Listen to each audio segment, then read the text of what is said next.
Mr. Grant Holloway. He wins yet again. This man has showed up and showed out every single year since he turned professional in 2019. World champion in 2019, runner-up in 2020, and then world champion every other time in major championships since 2020. That is an incredible run that I don't know if we're ever going to see get duplicated again. Yeah, but Akeem Blake ran 10:05, 10:06 last night. And Jarnell Hughes ran 10:14 last night. So, like, that first meet, no, Fred's cooked. Do you have any, like, negative implications or, like, negative thoughts around Grand Slam, like, how this could go wrong? Yeah. If I were Issam Asinga right now, like, I never thought for a moment that my own coach potentially was the one that was drugging me unknowingly. And now I'm facing ramifications that has completely changed the magnitude and the direction of my life forever because of the actions of this one man. Welcome back to another episode Track World News Podcast. I'm your host, Colin Waitsman, here with our esteemed co-host, Mr. Noah Williams. Noah, how you doing today, brother? Hey, blessed and highly favored, dog, man. We had another championship weekend. I'm excited to get into this track and field stuff. Brother, how you doing? I'm good. Last week of indoor track, so finally hitting outdoors now. So nice to put a little bow on this thing and get going into the outdoor season and seeing, hey, did it make, for all those that ain't run indoors, how did it go? And for all those that did, are y'all gonna get tired at the end of the season when it ends in freaking September? That's a long ass season, bro. Like, that's crazy. Facts, man. It's a long season. Good thing and a bad thing, you know, for some people. Yeah, no. I feel you, man. There's like so because each year it's not like in the NFL, NBA, like exact like how long these seasons be. But in track, like last year, we could have you could have a championship in like August or July, and then next you may have one in September and everything. Do y'all training blocks, like, is it different from last year versus this year when it's so, when the championship's at a different time? Yeah, absolutely. Because our whole training program is all directed around that specific championship. So if that championship is 8 weeks later than it would have been in a prior year, every week of training is going to be adjusted. Everything's going to be taken into account the whole entire year. Some things you might not introduce speed work as early. You might not introduce some ballistic movement as early if the season is that long. So, a lot of coaches have different approaches. I've been blessed to be around a lot of really great coaches with a lot of different, mindsets and tactics. But yeah, everybody really adjusts depending on when that championship is going to be. Nice. Yeah. It's Tokyo, right? World Champions in Tokyo. Yeah. Damn. All right. 2025 should be nice, man. And then, well, for you, we saw your big release on social media. It's officially out. Your book, man. Tell us about.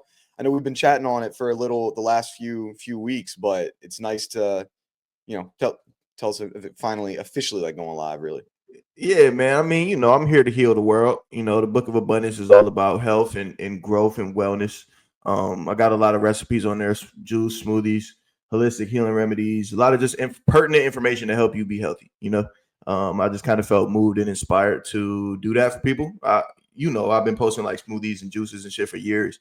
And then I just kind of collected everything that I learned and just put it in a book form for people to, get the game from. So that's what it is. Y'all can head to my website, internationalorganics.com. Check that out, man. But that's some side stuff, man. Let's get back into the track, man. We had an incredible weekend at World Championships. We've seen the USA medal and win a lot of events, man. So what was some of the stuff that really stood out for you this weekend at the World Championship indoors? Yeah, I mean, for me, the biggest performance that I saw is just, once again, the consistency of this man, Mr. Grant Holloway. He wins yet again. 742, 60-meter world champion. This man has showed up and showed out every single year since he turned professional in 2019. World champion in 2019. runner-up in 2020, and then world champion every other time in major championships since 2020. That is an incredible run that I don't know if we're ever going to see get duplicated again. He's on another level. Like we said, he's racing against the clock now. He's like, the competition really isn't even that big anymore. He added that extra fake hurdle at the end that he's jumping over. Like, he's just having fun with it.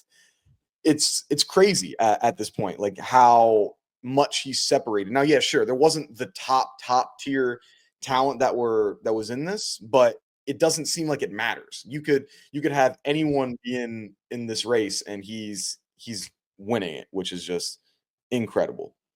Yeah, man, it won't stop, and he won't stop. That's an athlete that is the best. He the best in the world. Like, I consider him the greatest track athlete in the world right now. Based on the consistency, the dominance at a high level, and consistently showing up. Where a lot of other athletes think they're too good or too big to compete on the indoor scene, Grant shows up every single year, does his thing, indoors and outdoors, and kind of proves that, it doesn't matter how long my season is, I'm gonna dominate regardless, and you can do the same. I think that's kind of the message that I get from it. But yeah, man, I would agree with you that my biggest or most favorite event from the weekend was seeing Grant get that third in a row for the indoor 60. Just crazy stuff. Coming up on almost 100 straight races, like winning 100 straight times. That is crazy. that is crazy. Like dating back to what, like sophomore, junior year of high school. Like that's some nut stuff. Yeah, I saw what was it? Vernon Norwood talking about his race. Rob Benjamin was talking about, his race. So just incredible. Now, 110s, we've seen him, while he is dominant, he's definitely not as dominant in the 110s. Like, we've seen some people like beat him. I think in particular Devin Allen, when he beat him at what was it, in New York not too long ago, obviously in Tokyo, where he took a loss, and a few other like Diamond League races where he's lost as well. It's looked like, and I don't know if you see it as well, but he's like he like runs up on the hurdles at the end, like in the 110s, because he's like too fast to be running these 110 hurdles sometimes. He needs more space, and he has to like slow down and get choppy steps. So it's like almost something that no one else has to like go through, because he's too smooth through the end of it, it looks like. Yeah, it's definitely interesting. I mean, he's putting so much power into the ground, and he already is a tall guy with really long legs, so I can consistently see him kind of not put the brakes on, but it's like he can't accelerate anymore, or it's going to be a problem for him. But I guess a good problem to have, I would say. Yeah, I'd rather be too fast than too slow when it comes to track and field. If you had to pick something, so that ain't gonna be too bad. Yeah, if I had an issue I had to work on, a lot of people can't start. A lot of people aren't strong enough to finish. Like, no, my problem is that I'm too fast and I run up on the hurdles a lot. Like, that's actually crazy. Yeah. So yeah, there was a lot of other great events as well that was coming through. Which one were for you was it that really stood out, other than Had to be the women's 400, man. Had to be the women's 400.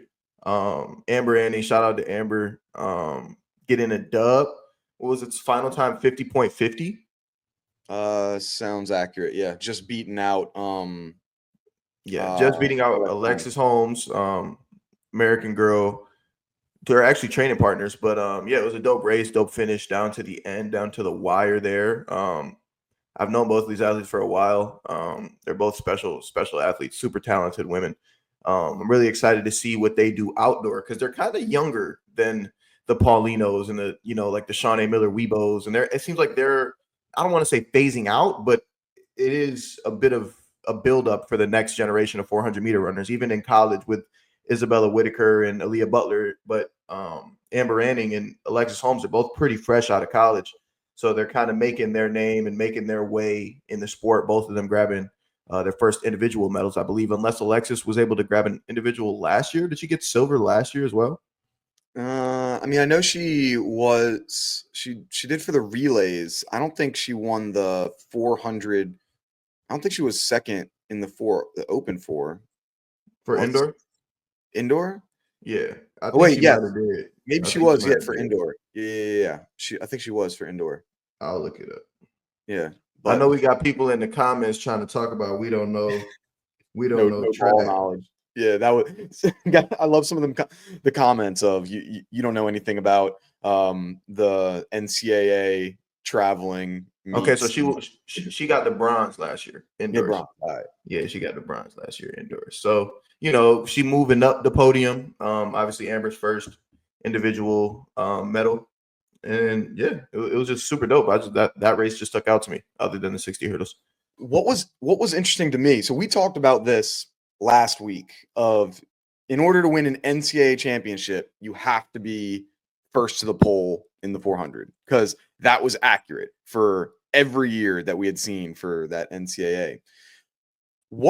So I was locked in on that this time, and I saw so Alexis Holmes was first to the pole. And not only was she first to the pole, but she bumped, Amber Annie got bumped out into lane 2 for a little bit when they're cutting in. And so it kind of messed up her speed and everything. But then she was still able to come back in that 400, which it seemed like after everything we had talked about and gone through, and now while it's not an NCAA championship, both of these women are very similar in speed and stature and age and all of that.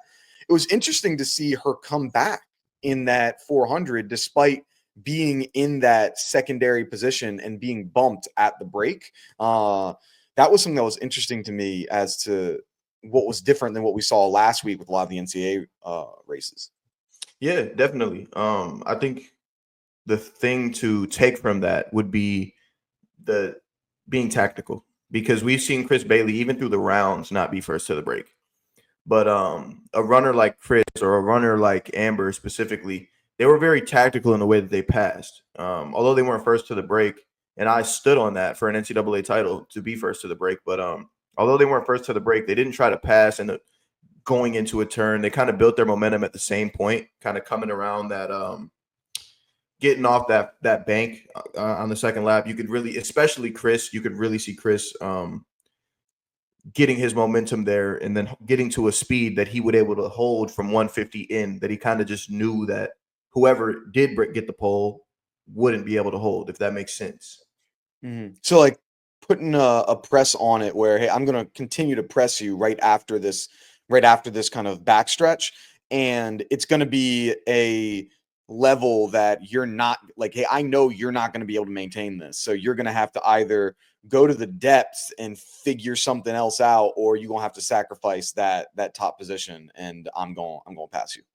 Absolutely. So I think Chris has kind of made not a career of this yet, but he's kind of known for being able to sit on you and pause and make a nice move at the end of the race there. That's kind of like his staple, because he spoke on his inability to get out. But and congrats to him on actually getting a dub. Congrats to Brian Foss. Congrats to Ja'Cory Patterson. Congrats to Elijah Godwin, and they won the 4x4 as well, kind of dispelling all the rumors about USA not being able to put together a 4x4 indoors.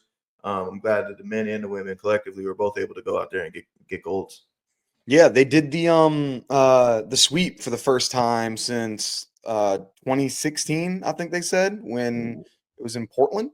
Was that indoor? I think I saw someone on Twitter said the first time that any country has swept a medal stand in a long time. And then both the men and the women winning that 4x4, like you said. It's I think what's this, I guess, something that's exciting for me, but also just super frustrating of like, so we have the depth in the 400, because these people that are on the 400, many of them are not going to be on the 4x4 come the world championships.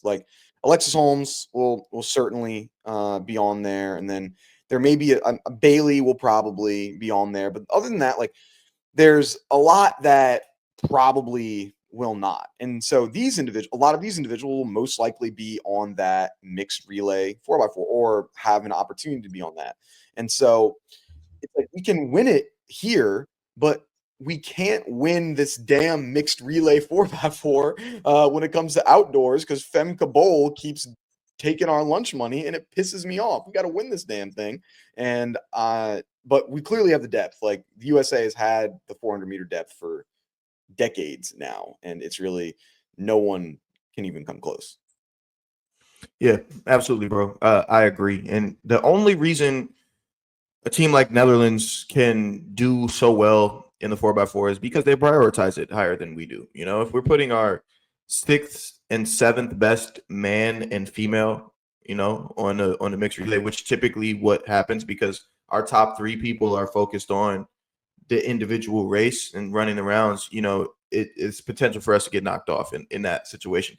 And I don't really expect, nor do I want us to prioritize the mixed relay over the open 400 or the 4x4. And I think when you're prioritizing a mixed relay, a new event, you know, a pretty wonky event so highly, I think that could be detrimental to the open in the 4x4. So I think we'll probably continue that trend, but the USA does have new relay coaches, so I'm excited to see how they do things. I know there were some different things actually going on at the meet, like concerning like a runoff, potential runoff to see who's going to be on this relay team in China. So they're doing things differently with the new coaches. So excited to see, you know, how this plays out. Maybe they'll have Rye and, you know, Norman on the mixed relay this year. Who knows, you know, but I wouldn't hold my breath for it. Yeah, no, I don't need to. So I don't need to see Rye and Vernon. Well, Vernon has done a couple mixed relays in his past. I don't need to see Rye on a mixed relay 4x4,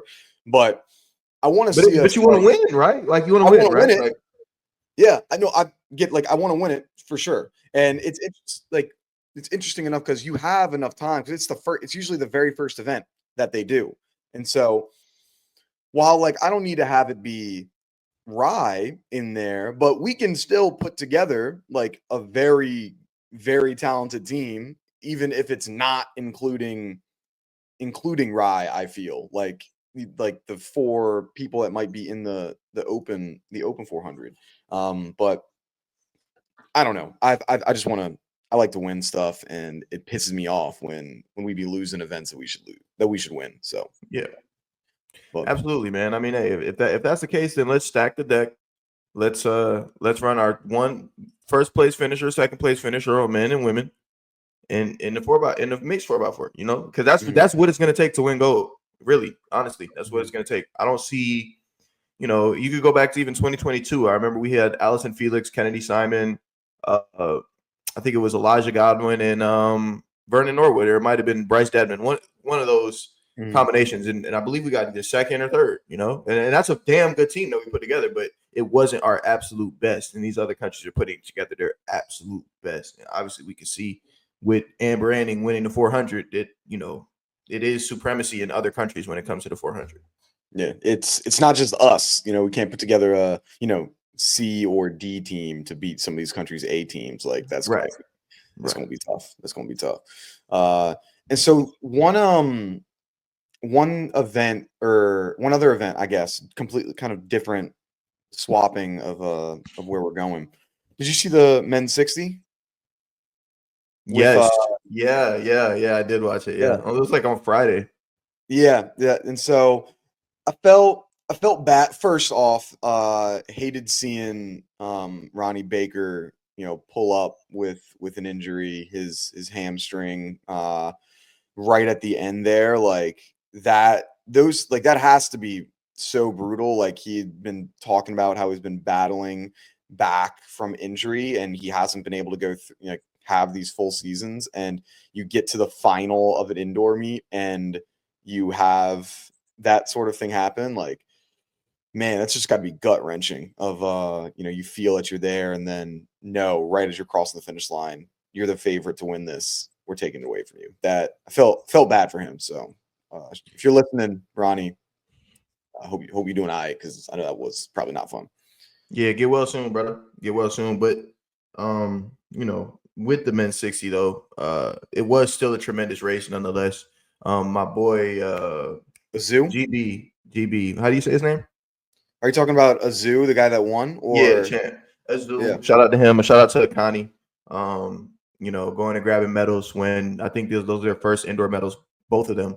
That's his first So individual world medal, I'm pretty sure, at all. Like Akani or Olympic, Azu? Akani Simbine. I think that's his Oh, okay. first individual major as well. Yeah. So shout out to him. That's a huge accomplishment. Obviously, as Americans and homers, we want to see Ronnie, win. We were all at the track watching this, and we were all rooting for Ronnie. And it's unfortunate that he got hurt. So I'm wishing him the best. I'm hoping it's just a small, hamstring pull there, and he'll be back on the track soon. By the time Tom Jones comes around. Did anyone in your training group go to Indoor Worlds? No. No? Okay. Did anyone go to USA's, Indoor USA's? No. Nope. So is that like because I know different coaches seem to have different philosophies where, like, for example, Christian Coleman, like, he had gone to Indoor Worlds for most of his career. He's now with what is it, Dennis Mitchell's training group, and no one in Dennis Mitchell's training group has ever competed really in indoor track. So is that, like, you think that was a philosophy thing from your guys' coaching side, or more the athletes just not wanting to do it? Yeah. So just to kind of pick back up where I was speaking on earlier, it's a longer season. So training has been adjusted, and workouts aren't the same in January that they were in January last year.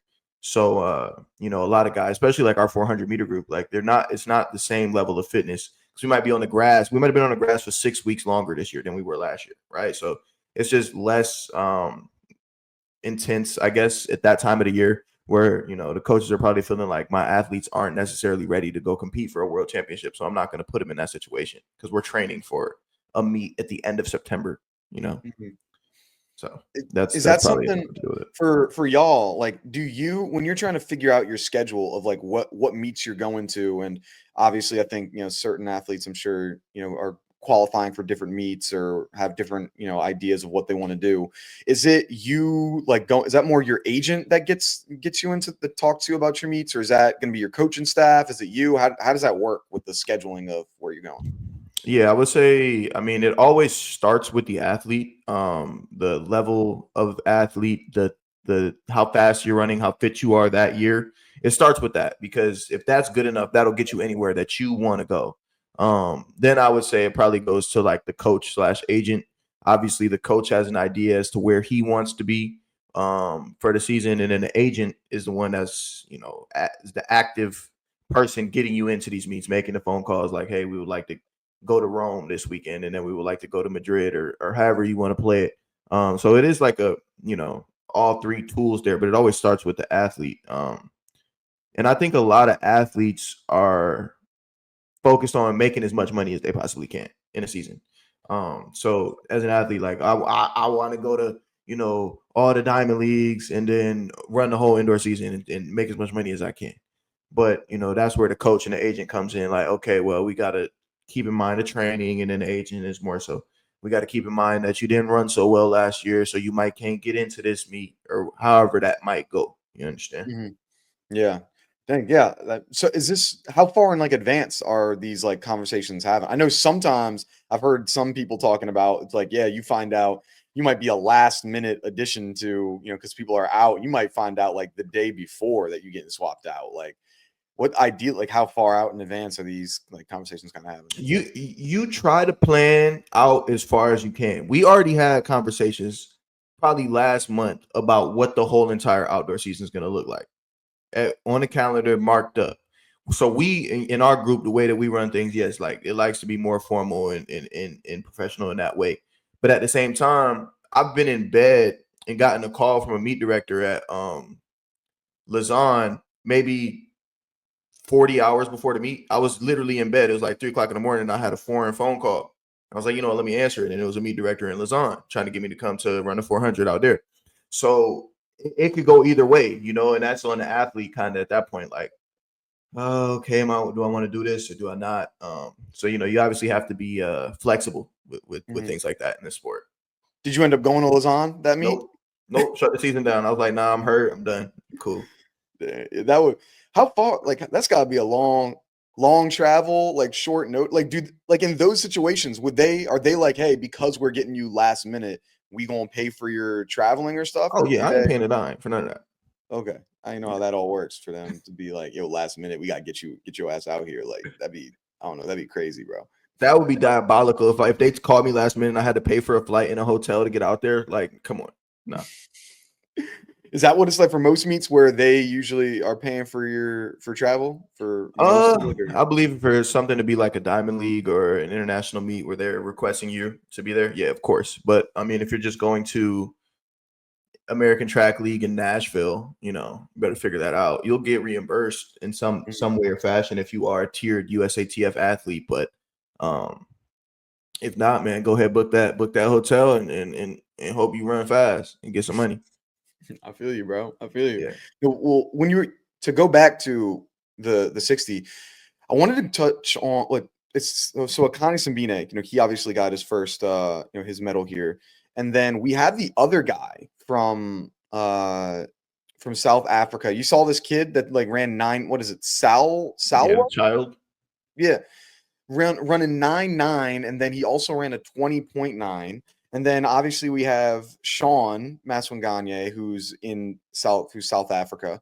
Who's their who's like their fourth guy? Because I feel that feels like a dangerous 4x1. Like with this kid. Now, obviously he's still young, he's 19. So how are you going to sustain that 9.9? We'll have to see, but that feels like they're going to be in that mix with, USA and Canada now of those elite potential times that they got.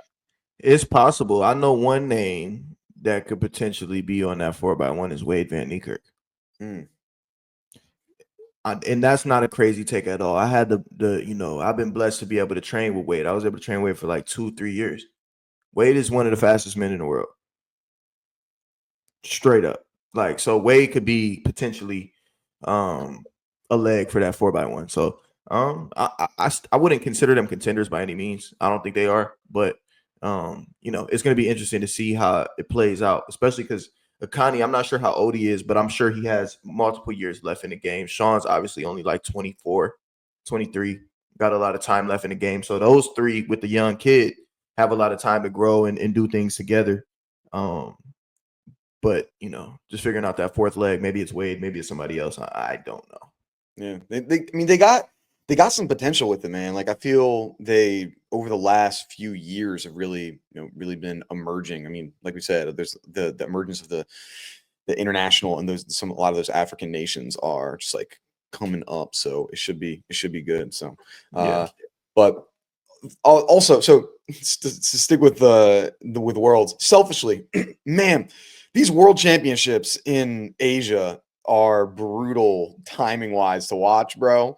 Like I have track meet, like, there's events happening at like 4 a.m. over here in the States. Like first of all, shout out Travis Miller, who is live tweeting every single thing. Like his sleep schedule has to be trash right now with the amount of stuff that he's getting. Like shout out him. Like I was having trouble trying to stay up and watch what's going on. So man, I totally forgot how brutal some of these championships are to watch. Like I could imagine being an athlete, it might take some time to get, it takes like almost a week to really get adjusted. And so you're not getting out there a week early for an indoor world championship, I feel. So you're just probably completely screwed when it comes to your sleep schedule. So shout out them, but looking forward to bringing a championship back over either in Europe or the US personally. Yeah, the timing of things is really difficult to keep up with.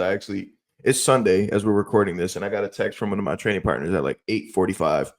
Glad to see Elijah was on the relay. Like, I'm sleeping in. It's a Sunday. I like to take advantage of my Sundays and sleep in a little bit. But that's kind of what we're dealing with when we got meets over in Asia. And as an athlete, though, I think it's always a dope opportunity to travel. I never really looked at it like, my sleep's gonna be messed up. Yeah, maybe so, but it's an opportunity to explore a part of the world that I never would have if it wasn't for this running around this little circle. So. Oh no, 100%. Like even for me, of where I never competed internationally or really, it was still mostly like on the East Coast, but still getting to go to some like pretty great places and see some other colleges and meet some individuals. Like I can only imagine like, being able to do that on the pro side of things where, you're going and taking a look at all of these places in the world. I mean, that can be, that's gotta be sick. That's gotta be awesome of like why you want to do it. I mean, I've been able to cover a couple meets, like the American Track League had me out to Puerto Rico, back in like 2022. And like, that was amazing. I was like, wait a minute. So I'm getting to stay in Puerto Rico for like 3 days. I'm getting paid to do this. I'm talking about track and field, and I'm interacting with all of these athletes. This is sick. Like, this is awesome. Getting to be in the like these little towns that you never thought, like, just cool experiences. Like, I'm sure like that track gets to show you. Yeah, how blessed we are, man. It's crazy. Mm-hmm. So then that was our indoor championship. I guess heading on to outdoors there. So this is like the first week that some track is going on outdoors. We've seen some stuff in Australia, and there's some other things in in Africa. I know Letsile Tobogo has been running for a little while now, but we saw Fred Kerley hitting the track for the first time in the 100. He ran a 10.28, I believe, into a negative 0.05 headwind, going up against a couple USC guys because he's now training out in California. And so before we get into the sponsorship stuff that he's got going on, that performance of a 10.2 with the win, I mean, obviously it's still March. What are you taking out of some sort of performance like this, 10-2 on March, what was it, like 22nd, 23rd?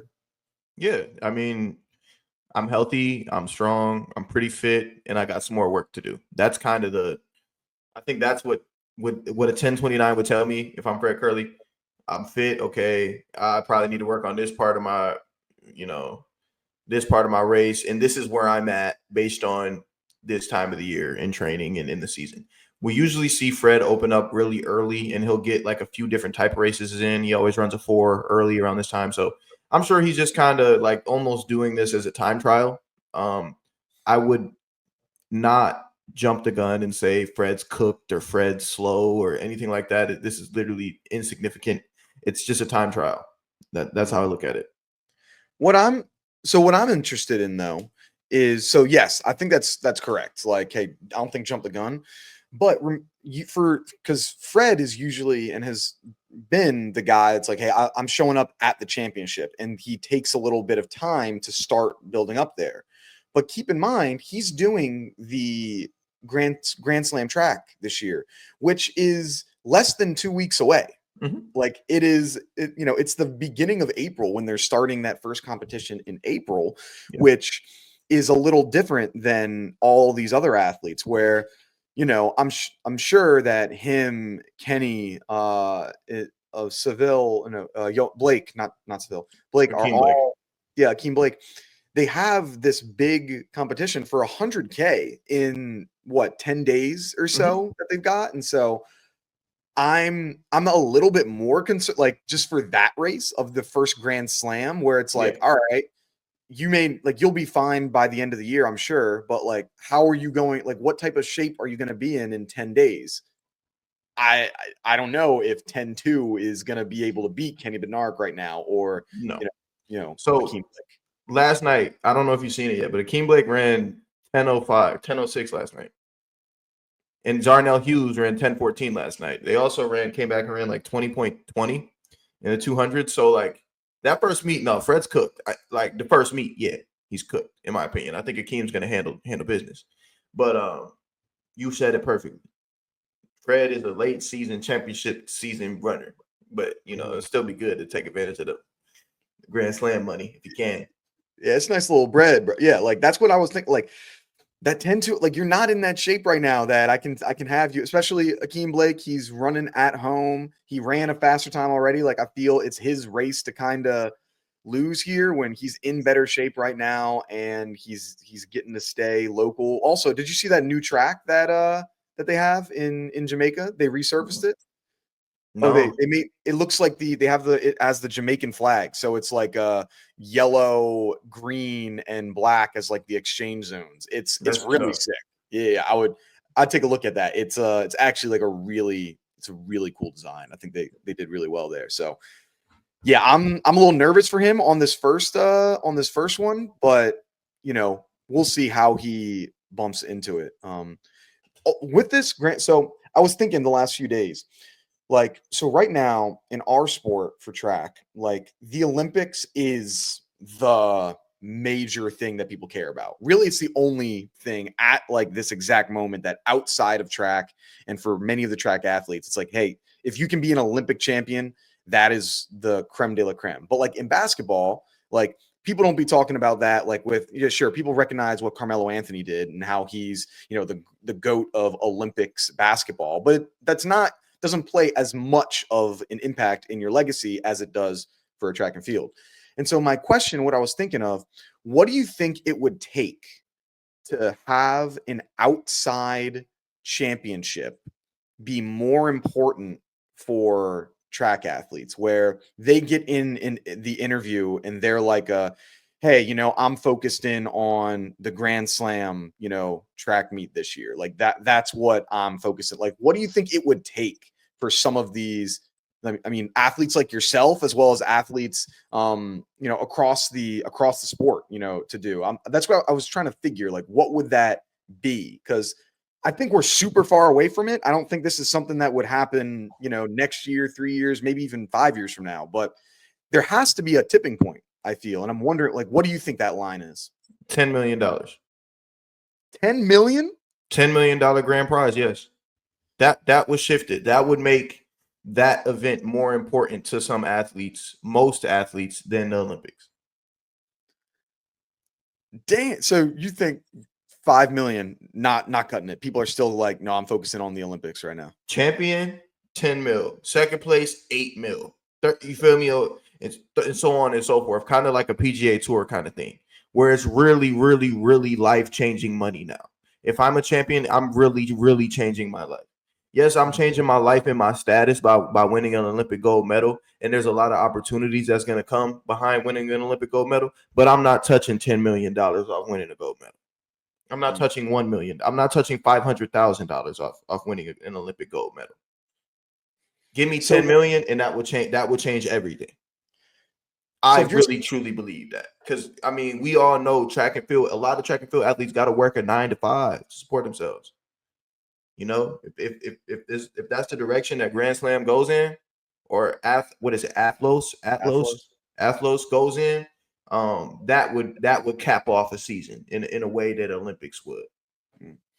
Speaking, I mean, that seems so. If you're saying, I mean, if the financial impact of winning, like for the 400, I guess, so would you say the difference in going from an Olympian, or, just a professional 400-meter runner, to being the 400-meter Olympic gold medalist, like how many, like how much opportunity, if you had to estimate over the course of whether it's the rest of your career or the next season, about how much money do you think that potentially opens up? Of like, oh, you by being the 400-meter Olympic gold medalist, like, yeah, that gives you like 600K worth of opportunity, like whether it's you're increasing your appearance fees, or you're now getting invited to these bigger meets. You're like, obviously it's at least 400,000 because Quincy Hall won and now he's in all of the Grand Slams. So we know at least it's that. If you had to get like about how much opportunity, what do you think that is? Opportunity just in the sport or outside the sport as well? Just in the sport, I guess I would say. I'll probably say for the remainder of your career, say you're 27 years old when you win the Olympics, maybe like you're opening up opportunity for an extra mil, maybe at Okay. the absolute most. Yeah. Damn. So If then why Grand would you? Slam wasn't a thing, even less than that. Mhm. So then why would you say it would have to be 10 mil to be life? Like then 5 mil would be, I feel, just as much. If it's opening up one mil, why Yeah. wouldn't five? I don't think if it was, hey, 5 mil on the line, people wouldn't be like, yo, I'm focused on like Grand Slam. That's what I need to do. I'm sure it would still. But I just think that 10 has a bigger implication because now second place, third place, fourth place, fifth place, everybody jump up that much more intensely as well. I just think it would make the whole thing a bigger deal. Like, for instance, right? If we got a PGA Tour type format, it's very similar to track and field format. If you look at, okay, you got the Players Championship, the PGA Championship, however, let's call it, World Championships, the Masters, right? You got 32 competitors, or let's say in golf, you got 64 competitors. You play Thursday, you play Friday. Only X amount of people make that cut the Saturday and Sunday. Same thing with the quarterfinals and the semis. You got 32 athletes, cuts down to 16 athletes, cuts down to 8 athletes, right? But those athletes in the PGA Tour that don't necessarily make the cut are still getting $500,000, $200,000, $80,000, $60,000. Something that's worth something, instead of, okay, it's like just being, instead of it being super top heavy, so it's super not just top heavy, I go to the World Championships and I made it to the semis. Oh, you trash, you don't get shit for that. That's the nature of our sport right now. You might get a check from your federation for making the team, but that's all that's 2,500. Oh, thanks. Just 2,500 from that just seems so disrespectful. They just get you a check of 2,500, nice gear bag that like you can't even wear if you're not sponsored by that thing. You can wear it during that. Man, that sounds so backwards, bro. So bad. So and whatever that reason might be, that the pool is so low, one of the millions of reasons, in order to change it and make something bigger than an Olympic, I believe that 10 mil got to be there. Well, I see. That's what I'd be so interested of. Like, yeah, when will we hear for the first time someone say, yeah, my focus is not the Olympic Games? I don't think it's gonna be anywhere near our time frame where we're at now, but at some point, I feel that's probably what Michael Johnson's trying to do. He's probably like, my goal is for people to say, I'm training to be a Grand Slam athlete. Like, I'm sure that's what he wants. And he's nowhere near it right now, but we'll see after this first meet. I'll be excited. I'm sure you're going to be watching and everyone else is going to be watching this first Grand Slam meet to see how it goes. So they'll have all of the eyes on Kingston. But we'll see how that shakes up. Do you have any, like, I've been seeing a lot of mixed emotions about Grand Slam, more so with athletes in the sport than athletes outside of the sport. I mean, I'm in the sport, so I can really only speak on that. But do you have any like negative implications or like negative thoughts around Grand Slam, like how this could go wrong? Yeah. No, I am incredibly optimistic and positive and excited for Grand Slam track.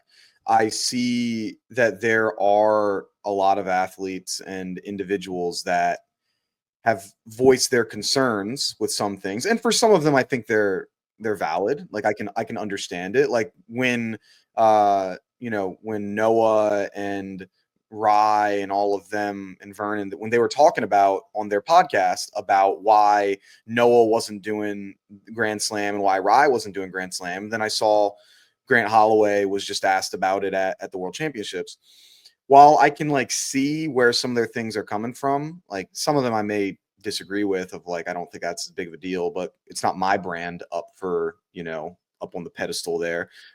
If being the 100 200 fastest man versus being the 110 hurdles and the 100 fastest man, like if that's feel that impacts your brand, then yeah, like that's you. It doesn't impact me. Like I can't voice that how important that is to me. Right. But like while this is we've had a lot of track leagues try to pop up, and all of them have failed up until this point. Essentially, like Athlos is the first pop-up league that really has done something. We've seen some stuff with American Track League that's gone well. They haven't had as much right now.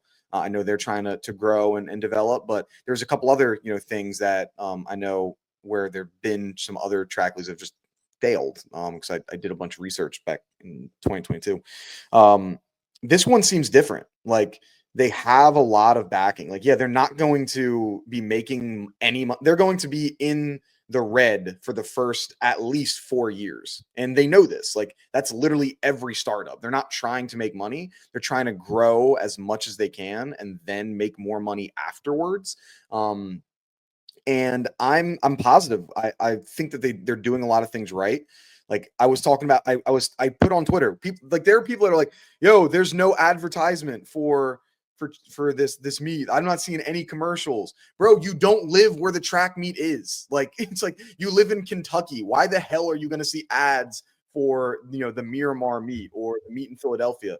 I mean, I don't know exactly if you all are in that kind of space, because you're kind of closer to the Miami. I don't know if they expanded that, the Instagram ads, but I've been getting Instagram ads for the last 4 or 5 months about the Philadelphia meet. Same with my dad, same with my friends that don't have any idea what track and field is. They've been getting ads. So it's like, they are doing more than people think. It's just the fact that it's not on the, hey, let's put a commercial on during the Super Bowl for Grand Slam, because we're not seeing that. We think that they're not doing anything. I think it's just a foolish way of thinking, in my opinion. It is foolish. And the marketing has been more impressive for this than any other track meet ever, in my opinion. And I also would speak to that because of the social media marketing.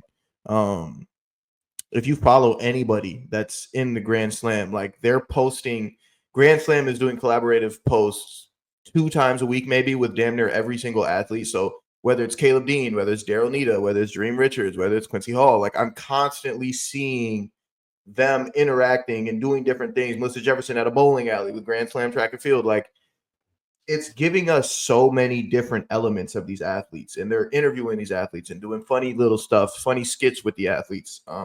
So if you were to say that, they're not doing a good job marketing, I think you're just honestly lying, or you're living under a rock. I posed the question, do you have any negative takeaways?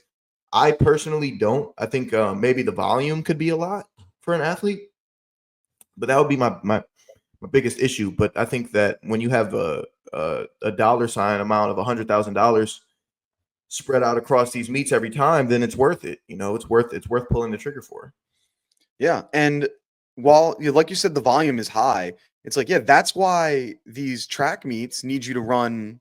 They want you to run twice, because they need to get their money's worth as well. Like, if I'm Michael Johnson and you're like, wait a minute, I'm going to give you an opportunity to win $100,000.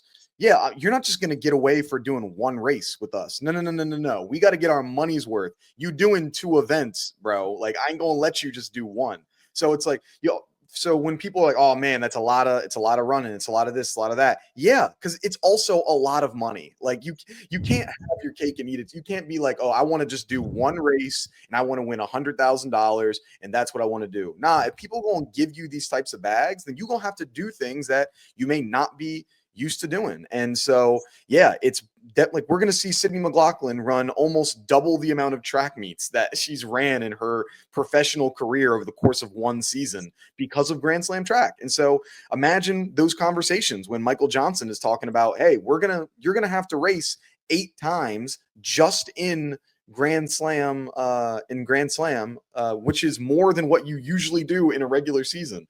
She's probably like, okay, well, money's got to be worth it if you're doing it, if you're going to have me run double. So, yeah, I don't see many downsides. I mean, it'll be interesting to see how the athletes kind of how it goes when you're running, because like a lot of these people, you haven't ran two different events since college. Like, you ain't had to do a double since since you were since you're at Tom Jones running for LSU or whatever. So Yeah, it's different, but I like it. yeah, and with that, I think it's going to give an opportunity for the fans to see how talented some athletes are, because I can specialize in an 8 all day and night, but can I go up to the 15? Can I go down to the 4? That kind of tells me how special you are as an athlete. And maybe it's too far away for predictions or anything right now, but I think that Jareem Richards is going to make so much noise with how talented he is over 200 and over 400. I think he is probably the most special in the world right now, when it comes to both the 200 and the 400. And I think he's going to prove that this year. And that's besides the point. But I'm really a big fan of the Grand Slam, honestly. Yeah. No, same here. Like I'm really looking forward to it. They had their media passes that they went out. So I've been talking to a lot of my friends. Hopefully we'll be able to get some good content when we're out there in Philly. If you want to come up for Philly, man, let me get a new let me try and get a new pass. Let me see if I can get a second pass and we can get you out here and do some stuff at Grand Slam Philly, man. When is that meet? When is the Philly meet? It's in May. I think it's the first. It's the no. It's the last weekend in June. I think. Ooh. I'll have to go through. I'll text you after this. We can see. Yeah, we'll figure it out. Yeah, and then I'll just have to make an amendment on my thing, or we'll chat. We'll figure talk. it out. No, but yeah. So I think they got a lot of good stuff going on. I'm looking forward to it, and I think also some of the athletes that had not done this, it's also hey, I want to see how it goes first. Like I bet you next year for Grand Slam they'll have a ton of athletes that are going to want to do it, if especially this goes well. Where I'm sure the Sha'Carris, the Noah Lyles, the Christian Colemans, all of them are like, all right, like let me see how you do this first. Like let me see how this is going to look, and then oh, this went well. Okay, I'll do this now. Or oh, this ain't go well, then I ain't gonna do this. So I bet you that's what they want to Yeah. have. Talking Sha'Carri, did you see Sha'Carri got a top 10 most influential woman athlete in the entire world? Yeah, that's crazy. She big time, man. She big time. For real, big time, man. Forgot. Sorry, I think I interrupted you. Were you gonna say something? No, I was just saying, like that's big time stuff for her, and I don't think that's a stretch. I don't think it's a reach. She, you made it in Kanye West and Drake songs, man. You in a Drake song, you influential for sure. Mm-hmm. So no, yeah, I'm not mad at it. She good, man. She good. And then we had some other on the other side of some track stuff. We haven't seen many suspensions and things like that. I feel a couple years ago it was just week after week after week, big name, and for whether it's a good thing or a bad thing, I know it's like, hey, are people not doping as much, or are people just not getting caught as much right now? It's people aren't sure exactly what it is, but a big shoe kind of dropped with what is it, Gerald Phiri? I think it's called Gerald. He's the coach of, or I guess maybe former coach now, I'm not sure, of Montverde Academy, one of the biggest track and field schools.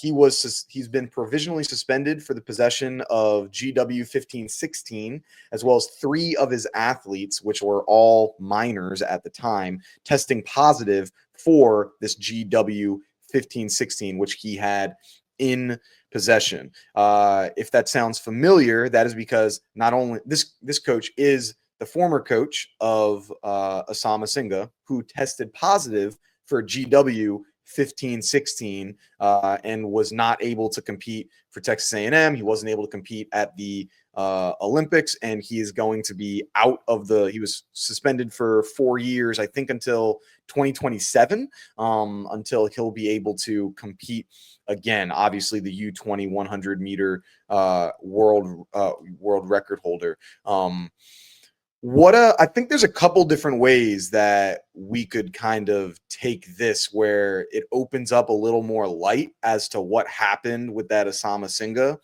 situation. But what was your kind of initial reaction when you heard that this coach was getting suspended and the implications of that?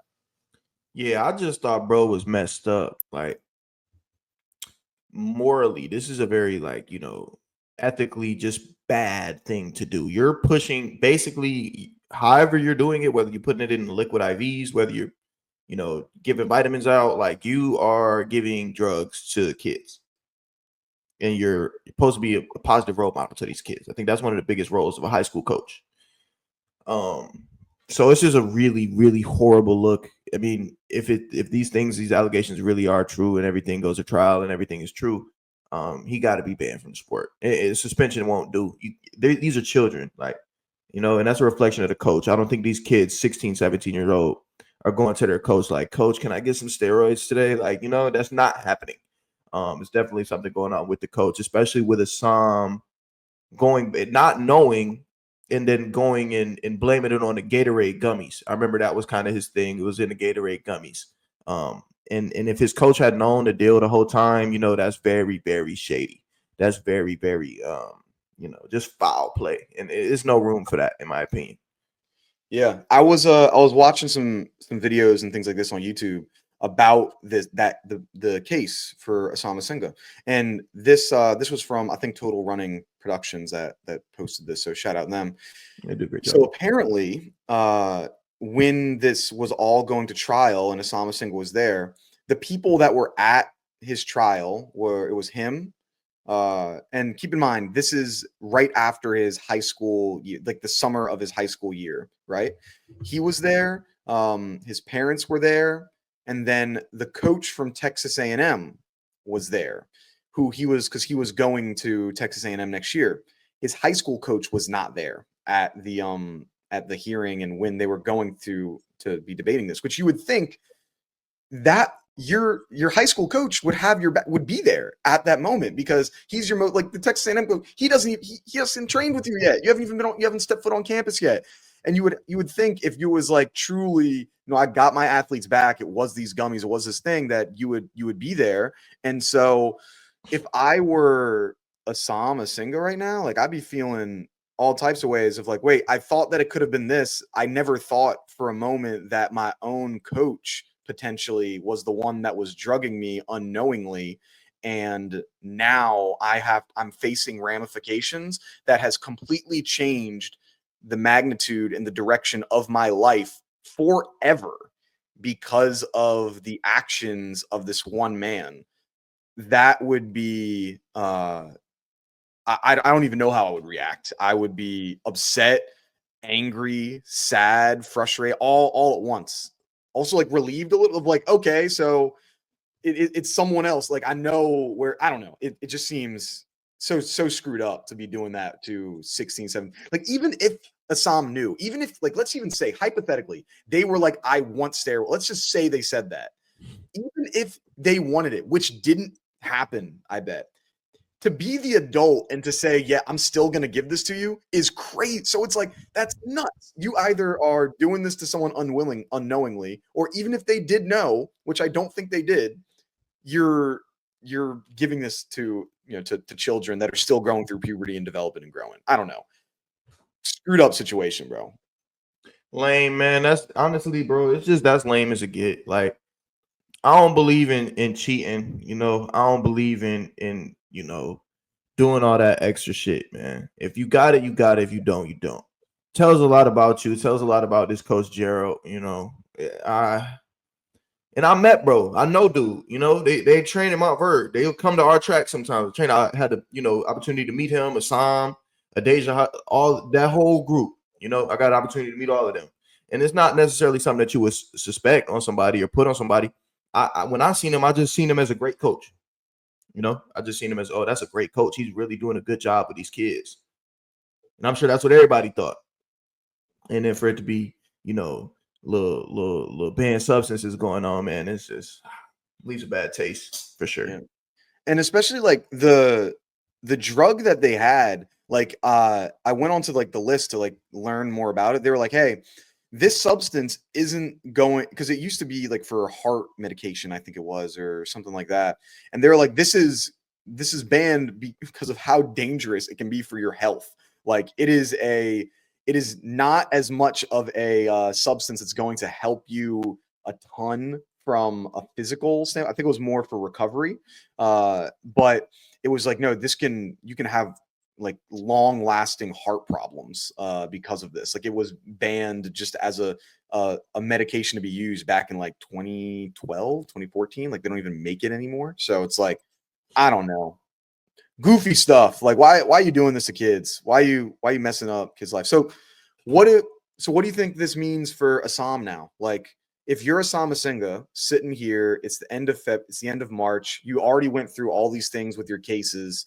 I don't know what the appeal process would even potentially look like, but how would you be feeling if you were him, and where do you go from here? Yeah, I would certainly feel betrayed. I would feel like there's a bit of hope for me now in this situation. Albeit if I could get some sort of confession from the coach that, says that I, willingly put something in my athlete's drink and they didn't know about it, and Issam would be one of those athletes, maybe he could get that suspension lifted, potentially. But it's probably some sort of clarity for him though, at the very least. Yeah. That's yeah, I'm sure he's probably like, yo, you're gonna be banned for life. You're probably gonna be going to jail. Like, at least like do the right thing here. Like, you didn't do the right thing at all while you were coaching us. Do the right thing here and let me know, like tell the world, like, hey, I did this. They didn't know, like, you shouldn't be persecuting him for it, because missed out on a lot of stuff. Hassan's was a great talent, man, and that's gonna that cloud will just always, I'm sure, be over his head for the rest of your life now. Like, people don't forget about these things. So not great. With Gerald though, the coach, I think it's so weird how his record wasn't public prior, because he was suspended as an athlete in 2018. 2018. Mm-hmm. Yeah. So for him to get an opportunities, both professionally and with high schoolers, that must not have been public information at the time, or people just weren't doing their due diligence. I don't know, one or the other, but if somebody's already known to be testing positive as an athlete, like, I don't think that person should be hired as a coach in any level, especially high schoolers. Like especially, that's what's like. So I have like this internal debate with me right now, because some coaches, because some, like, openly, like, just like, it's no debate. A lot, there are, I wouldn't say a lot, there are a few that are of standout coaches in the college ranks that have had some sort of background or with drug cheating at some point, like, across the sport. And there's some of them are really, really big names. And now they have their own reasons as to why things, popped. I think, Dennis Mitchell, when he was an athlete, he had something. Now he gave he gave what his reasoning was, that he was, loving on his wife a whole lot. And that's why he tested positive. But it's just like, that's what I think is tough right now. So there are a lot of big name coaches. And so it's like, it's like, do you chalk that up? Hey, they had a mistake. You believe they're innocent, or where do you go? Like, I don't know. I feel like it can be difficult in our sport, where there are so many individuals that have some sort of ties, especially if you've been in the sport for so long. Maybe one of your athletes, you might have had nothing to do with it, but it just seems, I don't know. It's an internal debate kind of thing that I got. I understand you, bro. It's definitely just makes me raise my eyebrow a little bit, Like, I don't know. I don't like it though. Like, I just don't like anything of that nature around that drug topic at all. I'm just not a fan of it. Just, you're putting your own life in danger. You're making people think that you're something that you're not, and not only you're putting up, can be a bad influence towards people all over the world. Like, oh yeah, no, you can get to where I'm at naturally. You can do this naturally. It's, I promise you. And then, oh no, that's not true. And now you got other younger kids getting younger and younger and younger. Like, imagine, like, hey, if you had high schoolers doing this, what happens when, like, what about middle? Is it middle school next? Like, you're gonna have eighth graders, like, taking, like, come on, like, you can't keep opening these doors. It just makes it, awful, bro. But any other stuff that we had in the track world? We do have an International Athlete of the Week. I know that for sure. Yep. What we got? So this week's International Athlete of the Week, my dog, Amber Anning, world champion in the women's 400 meters. You across the pond right now. I think you're training in the Arkansas group, so we gonna get the certificate. We gonna get the certificate in the mail tomorrow morning, Colin. I think we'll send it with the Whitakers with when you're sending over hers. So yeah, that one got back. My printer ran out of ink, so I had to. Yeah. So re-upped on the ink. But shout out to Amber Anning, man. Super proud of you. Keep going. It's gonna be a great outdoor season for you. Really excited. You got 2 fans over at Track World News, so we'll get that certificate out to you for sure. Back-to-back weeks for the Arkansas Cats winning Athlete of the Week. They on a good run right now, man. We'll have to see if somebody else can make it a third week in a row. We shall see, man. Time shall tell, of course. There we go. Awesome. Well, thank you. Been another episode, Track World News. We've got a couple hopeful interviews and other people that'll be joining us coming soon. So make sure to stay tuned. And I'm sure we'll talk about more Grand Slam next week as they're going into their first ever competition. So that should be exciting. Remember, like, comment, subscribe, tell a friend to tell a friend. Peace.